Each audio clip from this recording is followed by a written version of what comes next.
नमस्कार, ABC channel में आपका स्वागत है। मैं हूं सचिन श्रीवास्तव और आप मेरे साथ देखेंगे आजमगढ़ से जुड़ी खबरें। खबर के प्रायोजक हैं दुनिया का मशहूर रेस्टोरेंट मोती महल, अब आपके शहर आजमगढ़ में। सेंट्रल बैंक के नीचे पुरानी सब्जी मंडी आजमगढ़। रामेश्वर प्रसाद ज्वेलर्स, प्रथम तल, Jalans mega shopping mall Azamgarh और वुडन टच भवरनाथ आजमगढ़। मुख्यमंत्री योगी आदित्यनाथ का संभावित कार्यक्रम इसी हफ्ते में था, लेकिन जनपद में 3 दिनों से हो रही लगातार बारिश के कारण मुख्यमंत्री का इस सप्ताह आना संभव नहीं है।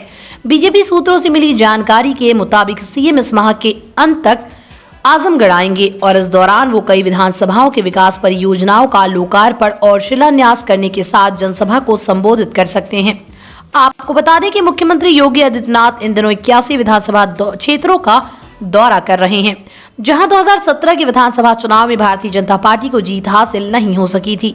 माना जा रहा है कि मुख्यमंत्री आजमगढ़ दौरे पर राज्य विश्वविद्यालय का शिलान्यास भी कर सकते हैं। जिलाधिकारी राजेश कुमार का कहना है कि मुख्यमंत्री जी का संभावित कार्यक्रम है, लेकिन अभी तारीख निश्चित नहीं हुई है। उन्होंने कहा कि मुख्यमंत्री जी के आगमन को देखते हुए जिले की कई विकास परियोजनाओं का प्रस्ताव भेजा गया है। आपको बता दें कि मुख्यमंत्री योगी आदित्यनाथ के जिले में संभावित आगमन से पहले जिला प्रशासन ने 141 परियोजनाओं के लोकार्पण, 225 परियोजनाओं के शिलान्यास और 68 नई परियोजनाओं की घोषणा के प्रस्ताव तैयार कर लिए हैं। विधानसभा चुनाव से पहले जनपद वासियों को कुल 424 परियोजनाओं की सौगात मिलने वाली है। मुख्यमंत्री की घोषणा के लिए प्रस्तावित परियोजनाओं में मुख्य रूप से पुराने जेल परिसर के स्थान पर इंडोर स्टेडियम का निर्माण होगा।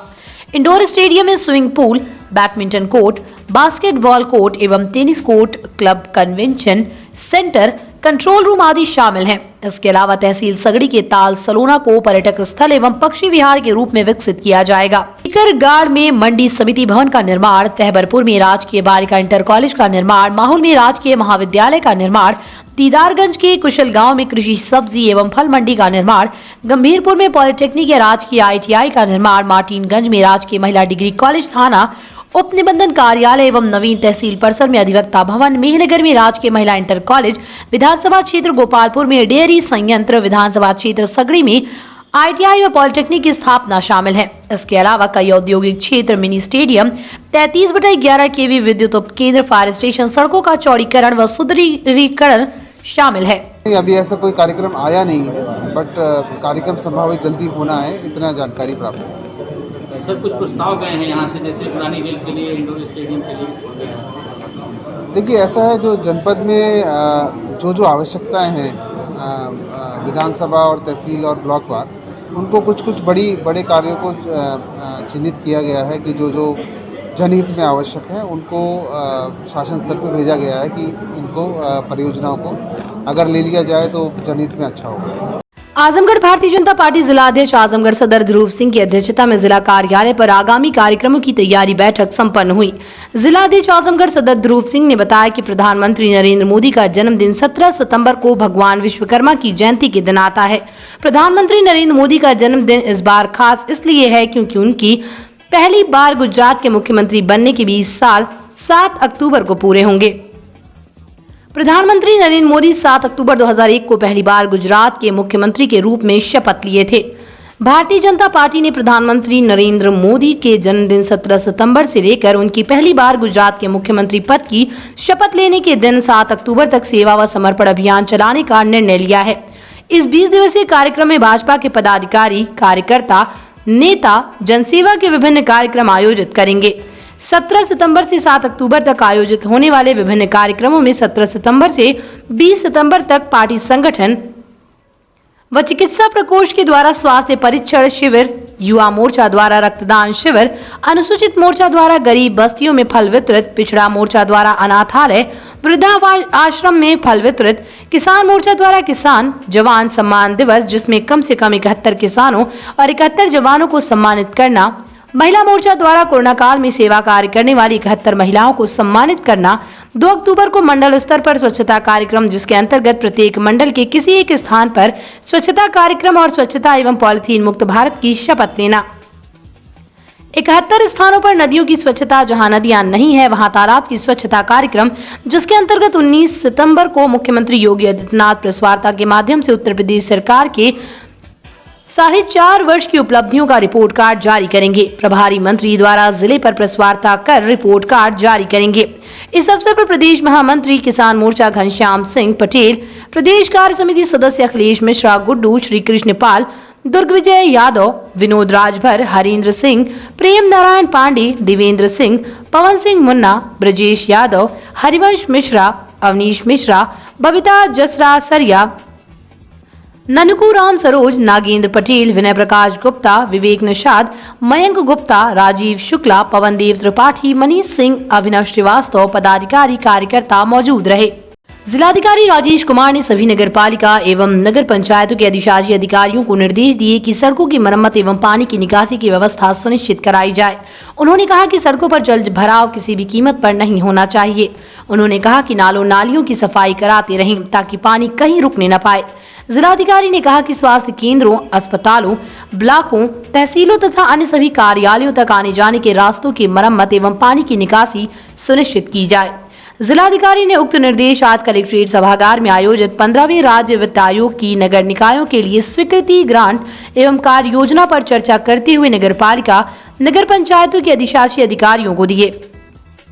उन्होंने सभी अधिकारियों को अपने क्षेत्र में कूड़ा डंपिंग ग्राउंड चिन्हित करने एवं बाउंड्री वॉल बनाने के निर्देश दिए।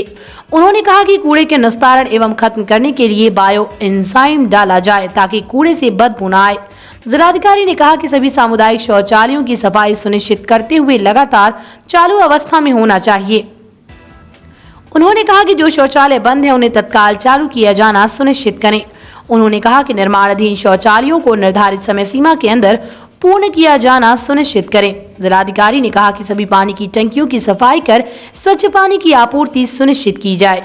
उन्होंने कहा कि पानी की टंकियों, पटिया एवं नाली के निर्माण कार्यों को समय से पूर्ण किया जाना सुनिश्चित करें। जिलाधिकारी ने कहा कि अच्छी गुणवत्ता की हाई मास्ट लाइट लगाई जाए।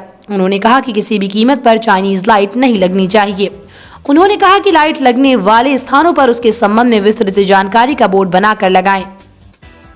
जिलाधिकारी ने कहा कि धनराशि स्वीकृत होने पर भी अभी तक कार्य न प्रारंभ करने वाले अधिकारी के विरुद्ध प्रतिकूल प्रविष्टि एवं नगर विकास विभाग को कड़ी कार्रवाई के लिए पत्र प्रेषित किया जाए।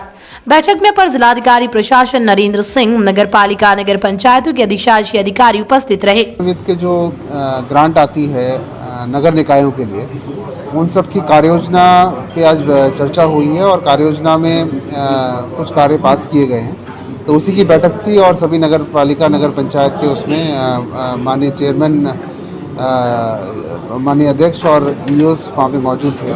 तो उन्हीं की आज स्वीकृति की कार्रवाई की गई। आजमगढ़ जिले के महाराजगंज विकास खंड के अंतर्गत देवारा, जदीद, कीटा प्रथम, औघड़गंज में घाघरा का जलस्तर लगातार बढ़ रहा है। ऐसे में जिला प्रशासन ने बाढ़ प्रभावित क्षेत्रों में निगरानी चौकियों के साथ स्वास्थ्य शिविर भी बनाए गए हैं, जहां पर डॉक्टरों को तैनात किया गया, जिससे बाढ़ प्रभावित क्षेत्रों में रहने वाले लोगों को समस्याओं का सामना न करना पड़े। बाढ़ प्रभावित क्षेत्रों में लगातार संक्रामक बीमारियों के फैलने का खतरा बना हुआ है। ऐसे में इससे निपटने के लिए ये व्यवस्था की गई। स्वास्थ्य केंद्र पर तैनात डॉक्टर अंगद यादव के बारे में लगातार शिकायतें मिल रही थीं कि वो अटेंडेंस लगाकर गायब हो जाते हैं, जिससे ग्रामीणों को स्वास्थ्य सेवाओं का लाभ नहीं मिल पा रहा है। इस बात की जानकारी होते ही जिले के सीएमओ इंद्र नारायण तिवारी स्वयं डॉक्टर की तलाश में आज बाढ़ प्रभावित क्षेत्रों का दौरा कर रहे हैं। सीएमओ का कहना है कि डॉक्टर अंगद यादव की लगातार शिकायतें मिल रही थीं, इसी को ध्यान में रखते हुए आज बाढ़ प्रभावित क्षेत्रों का दौरा करने निकला हूं। मामले की जांच में यदि डॉक्टर दोषी पाए जाएंगे तो उनके विरुद्ध कार्रवाई की जाएगी। आजमगढ़ जिले में सीएम के संभावित दौरे को लेकर जिले के आला अधिकारी लगातार दौरा कर रहे हैं। अधिकारियों के इस दौरे में कई जगह व्यापक गंदगी पाई गई। इसके साथ ही कई बाजारों में कूड़े का ढेर भी मिला। मुख्य सड़कों पर गंदगी देखकर डीएम राजेश कुमार ने नाराजगी जताते हुए जिम्मेदारों पर कार्रवाई का निर्देश दिया, जिसके बाद जिले के 3 सफाई कर्मियों को तत्काल प्रभाव से निलंबित कर दिया गया। इसके साथ ही सचिव के विरुद्ध अनुशासनात्मक कार्रवाई करने की बात कही। डीपीआरओ लालजी दुबे ने बताया कि पलहनी ब्लॉक के जुनेदगंज व हाफिजपुर में गंदगी पाए जाने पर सफाई कर्मी विकास प्रजापति को निलंबित कर सचिव नीरज सिंह, सहायक विकास अधिकारी लालजी राय के विरुद्ध कार्रवाई कर नोटिस जारी की जाएगी। इसके अतिरिक्त बिलरियागंज ब्लॉक में जयगाह बाजार में गंदगी पाए जाने पर सफाई कर्मी ऋषिमुनि राम व अकमल को निलंबित कर दिया गया है। साथ ही सचिव अमरनाथ यादव, सहायक विकास अधिकारी सुभाष चंद्र पांडे, प्रशांत श्रीवास्तव को प्रतिकूल प्रविष्टि दी गई है। जिलाधिकारी की कार्रवाई से सफाई कर्मचारियों में डर व जिम्मेदारी जग गई है। फरसा कुदाल लेकर वो काम में जुट गए। डीपीआरओ लालजी दुबे का कहना है कि जिले के सभी सफाई कर्मचारियों को अपने क्षेत्रों को साफ सुथरा रखने का निर्देश दिया है, जिससे बाजारों व क्षेत्रों में कहीं भी सड़क पर कूड़ा ना दिखे। मेरे द्वारा शहर और उसके आसपास के क्षेत्रों में साफ सफाई की व्यवस्था का निरीक्षण किया गया था। इसमें जाफरपुर चौराहे के आसपास जो रोड है, मेन रोड पे गंदगी पाई गई थी, तो वहाँ पे सचिव और जो सफाई कर्मचारी है उनको निलंबित करने की कार्रवाई की जा रही है और साथ में एडीओ पंचायत को प्रतिनियुक्ति दी गई है। इसके साथ ही कल आजमगढ़ से लेके बिलेरीगंज रोड पे भी निरीक्षण किया गया था। वहाँ पे भी 2 गाँव में सड़क पे गंदगी पाई गई थी, तो उनके सफाई कर्मचारी पे भी कार्रवाई की जाएगी। समाजवादी पार्टी व्यापार सभा के पूर्व राष्ट्रीय अध्यक्ष एवं पूर्व सांसद बनवारी लाल कंचल व्यापारी संदेश यात्रा लेकर निकले। जनपद की धरती से उन्होंने शुरुआत की है। 8 चरणों की यात्रा की शुरुआत आजमगढ़ से करते हुए भाजपा सरकार को उखाड़ फेंकने का व्यापारियों से अपील की। पत्रकारों को संबोधित करते हुए कहा कि वर्तमान भाजपा सरकार में महंगाई के ग्राफ से रंग से लेकर राजा तक की कमर तोड़ रखी है। वर्ष 2017 में गैस सिलेंडर लगभग 500 रुपए का था, जो अब 900 रुपए का हो गया। पहले लकड़ी जलाने में आंसू आ रहे थे, अब सिलेंडर खरीदने में आंसू आ रहे हैं। डीजल और पेट्रोल का दाम सैकड़ा छू रहा है। स्कूटर पर बैठने से पहले आज हर आदमी को अपनी जेब देखनी पड़ रही है। इसी प्रकार सभी प्रकार के खाने वाले तेलों में भारी बढ़ोतरी हुई है। आटा, चीनी, दाल लोगों को प्रतिदिन रुला रहे हैं। वर्तमान सरकार नौजवानों को रोजगार देने में पूरी तरह असफल साबित हुई। वर्ष 2020 और 2021 में लॉकडाउन के दौरान व्यापारियों को अपनी दुकानें और गोदाम लगभग 150 दिन बंद करने पड़े थे, जिससे उनका बहुत सा माल खराब हो गया और व्यापार में भारी नुकसान हुआ है। सरकार ने सरकारी कर्मचारियों को तो आर्थिक पैकेज दिया, परंतु व्यापारियों को कोई पैकेज नहीं दिया। मामूली बातों पर व्यापारियों के खिलाफ एफआईआर भी थोपी गई। व्यापार सभा के पूर्व राष्ट्रीय अध्यक्ष ने कहा कि नोटबंदी में उद्योग और व्यापार पर बहुत बुरा असर डाला है। 1000 नोट बंद करके 2000 का नोट चलाना कौन सी अक्लमंदी थी, ये समझ से परे है। जीएसटी की 5 दरों ने व्यापारियों का व्यापार करना मुश्किल कर दिया है। जीएसटी की 28% की दर खून के आंसू रुला रही है। व्यापारियों का मुनाफा पहले से कम हो गया, लागत काफी बढ़ गई है। इसलिए मुझे ये कहने में कोई हिचक नहीं है कि सरकार सभी मोर्चों पर विफल रही है। वर्तमान सरकार में किसान 8 माह से धरने पर बैठा हुआ है। किसान आंदोलन में 700 से अधिक किसान मर चुके हैं।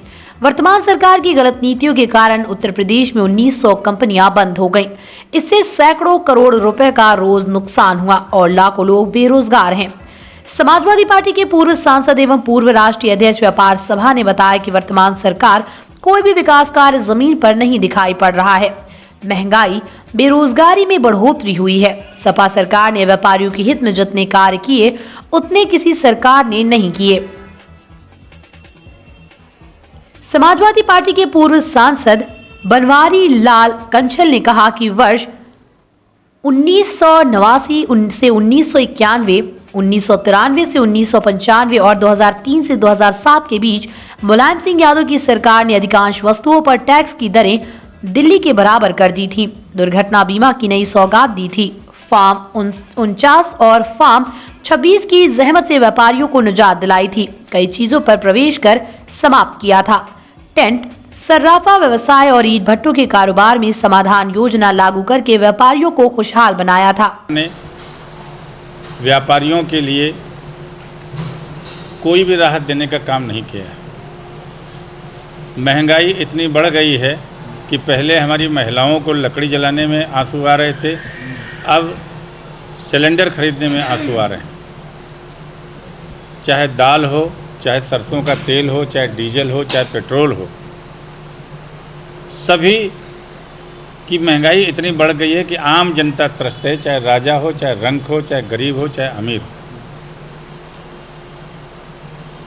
इस सरकार ने पिछले साल 3 महीने का लॉकडाउन किया, उसको बढ़ा के फिर 5 महीने किया। इस साल भी 3 महीने का लॉकडाउन रहा। उस लॉकडाउन में हमारी दुकान जब बंद है, आपके आदेश से बंद है, मोदी जी के आदेश से बंद है, तो भाई बिजली का बिल क्यों ले रहे हो? नगर पालिका और नगर पंचायत की दुकानों का किराया क्यों ले रहे हैं? जब वो बंद हैं तब तो किराया नहीं लेना चाहिए ना। परंतु नहीं, किराया लिया और बंद दुकानों का बिजली का बिल भी लिया और बंद दुकानों का किराया भी लिया। ये सरकार की बहुत ज़्यादा नाइंसाफ़ी है। ये नाइंसाफ़ी नहीं होनी चाहिए। इससे व्यापारी बहुत टूट गया है, उसका उद्योग और व्यापार बहुत पतन के रास्ते पे है।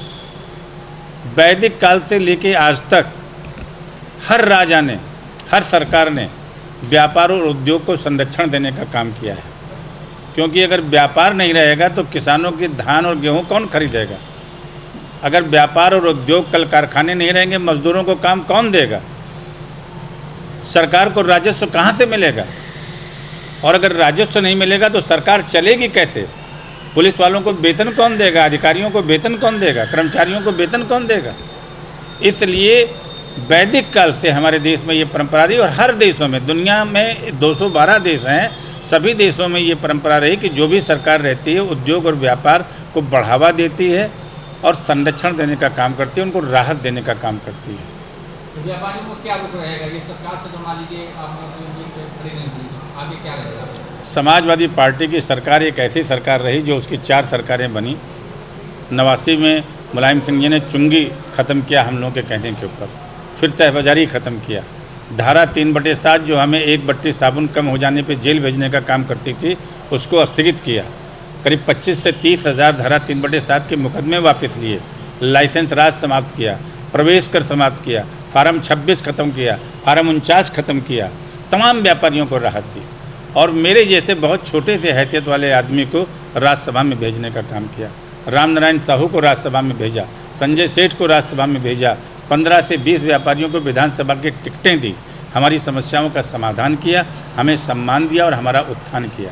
इसी प्रकार अखिलेश जी के शासनकाल में बीमा की रकम बढ़ा के 5 लाख से 10 लाख की, 50 चीज़ों पे जीएसटी की दरें दिल्ली के बराबर और बंगाल के बराबर की, जीएसटी की दरें तो नहीं, वैट की दरें दिल्ली और बंगाल के बराबर की, और भी तमाम रियायतें दी। और समाजवादी पार्टी ने ही व्यापारियों का उत्थान और सम्मान करने का काम किया है। 2022 में हमें विश्वास है कि समाजवादी पार्टी की सरकार बनेगी, व्यापारियों के सहयोग से बनेगी, व्यापारियों के वोट से बनेगी।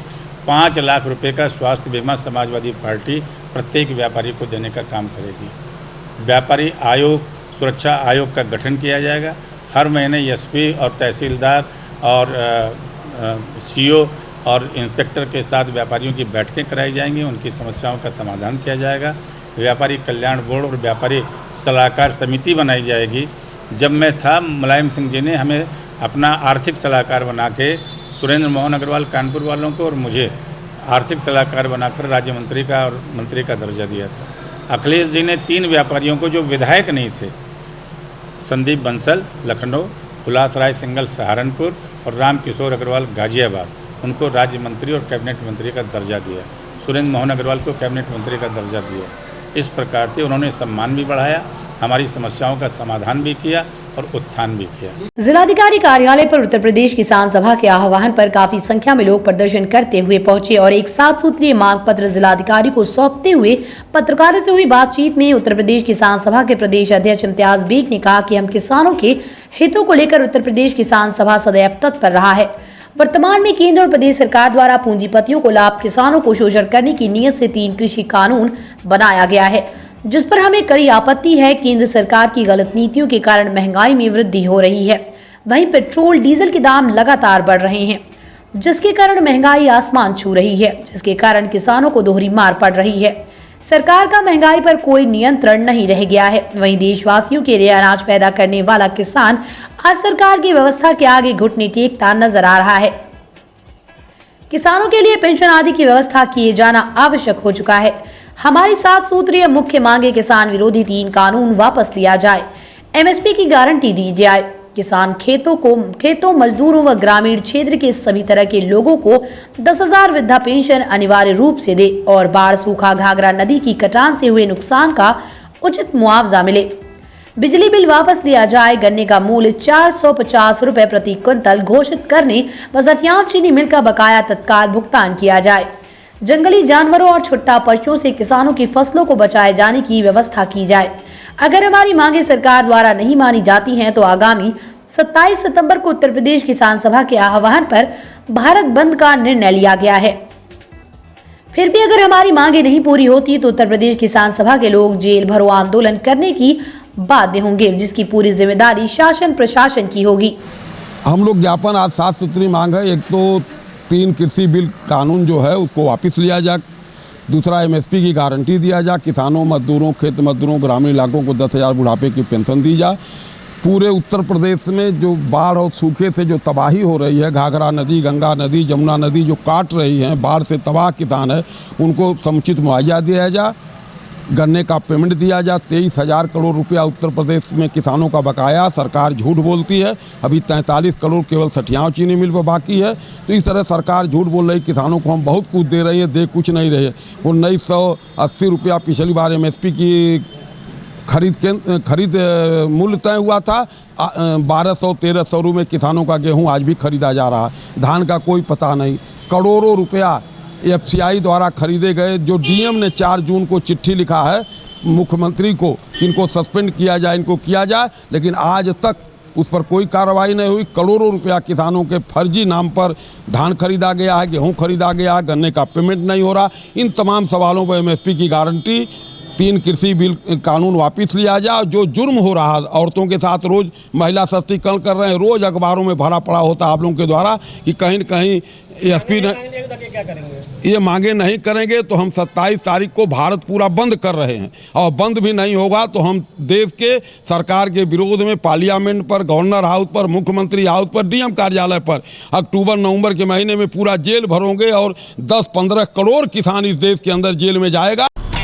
दुनिया का नामचीन मोती महल रेस्टोरेंट अब आपके शहर आजमगढ़ में।